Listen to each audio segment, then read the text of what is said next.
穿越回100年前的中国，你肯定猜不到最大的国际化都市是哪里。大部分人第一反应可能是上海，但是在同时期，我国出现了一座在世界历史上都罕见的国际典范大都市，外来人口占据了70%，而且来自于全世界各个国家。虽然大家文化、语言、信仰都不同，但是很少有隔阂和歧视，实现了人类历史上少有的乌托邦。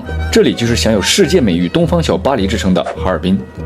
20世纪初，1940年之前，随着中东大铁路的建成，直接打开了中国和欧洲之间的通道，大批的难民呢涌入到了哈尔滨。对于同时期的国际化都市来讲，上海主要以租界为主，租界以外的平民生活呢没有什么变化。但是对于哈尔滨完全不同了，国际生活更加平民化，很多哈尔滨当地百姓也能参与其中。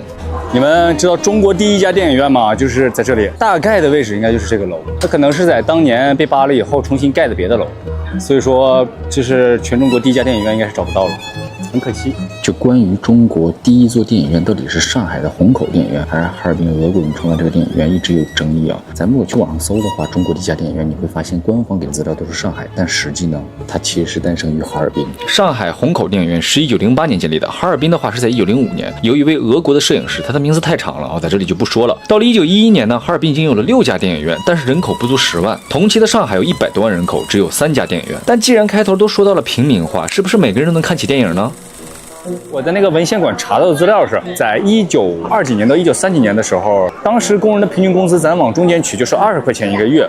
当时电影院普通电影场次大概是3毛一张票，还是可以看得起的，一天大概不到1块钱。这个工商银行啊，它是当时伪满洲中央银行的旧址。我带你们进去看看，你们都想象不到里边有多复古。走，有没有像古灵阁？像不像古灵阁？而且最重要的是，它现在还在运营，是中国工商银行。就这种环境真的是太有感觉了。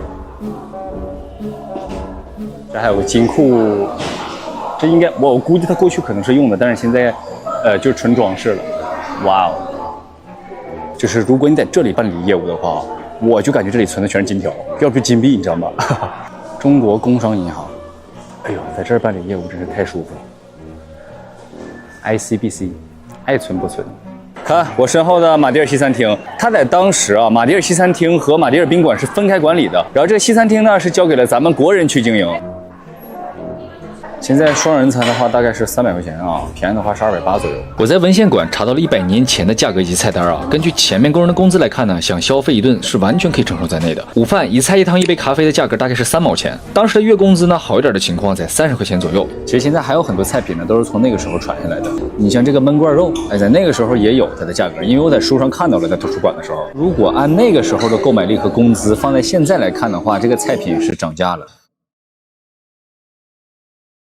马哈鱼，蘸这个汁儿还挺好吃的。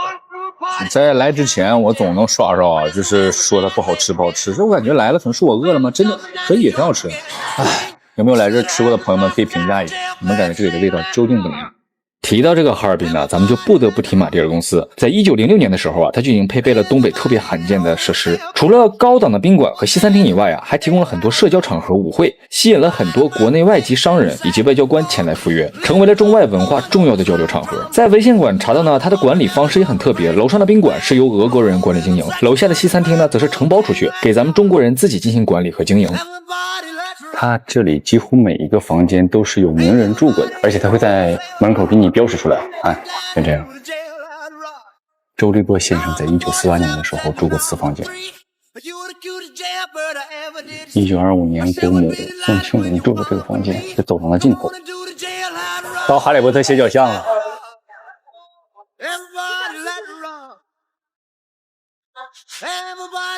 这个位置建好没多长时间呢，有1年，可能不到1年。之前来的时候都是没有的。哇，这里整完之后太有感觉了，兄弟们！它整个庭院主打就是面包石，面包石砖都做成文创了。哈哈，来吧，1922年的万国洋行，来这个4个字你们就能看出来啊，万国洋行，你分开来读。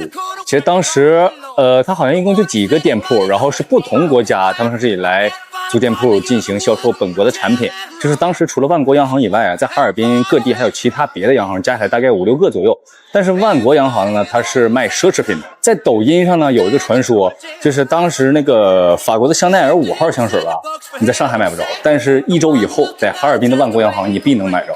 这个我也去查了一下，没有准确的新闻，因为当时哈尔滨的建设是跟中东大铁路有关，一度使老哈尔滨站成为了整个亚洲最繁忙的火车站。如果咱们从时间上来算的话，还是真的可行啊。你要走海运走到上海，那可能需要10多天才能到。但是如果当时货物走陆运，这个中东大铁路大概1周左右，还真能送过来。哎呀，当时这哈尔滨站辉煌到什么程度啊？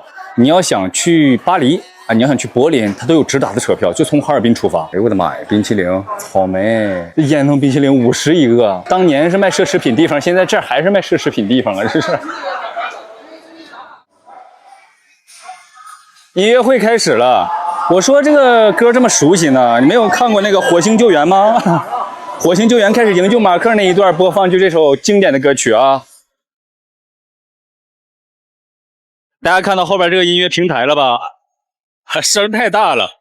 这个音乐平台呢，也是在1920年开始的啊，首届一直延续到现在。100多年前的哈尔滨就像一个开在世界中心的客栈，它接纳了流亡的贵族、寻找生计的商人、逃难离开家乡的异乡人，也有为了拥抱闯关东的拓荒者。大家语言不同，信仰不同，相聚在此，用最淳朴的智慧和善意打破了无形的边界，共同打造了一个东方的小巴黎。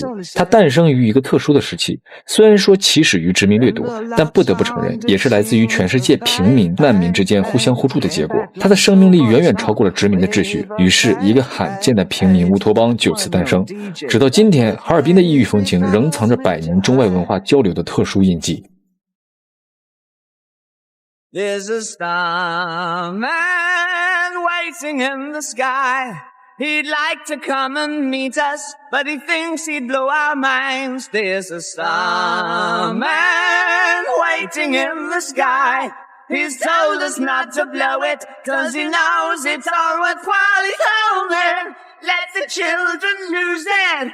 Let the children use it. Let all the children boogie.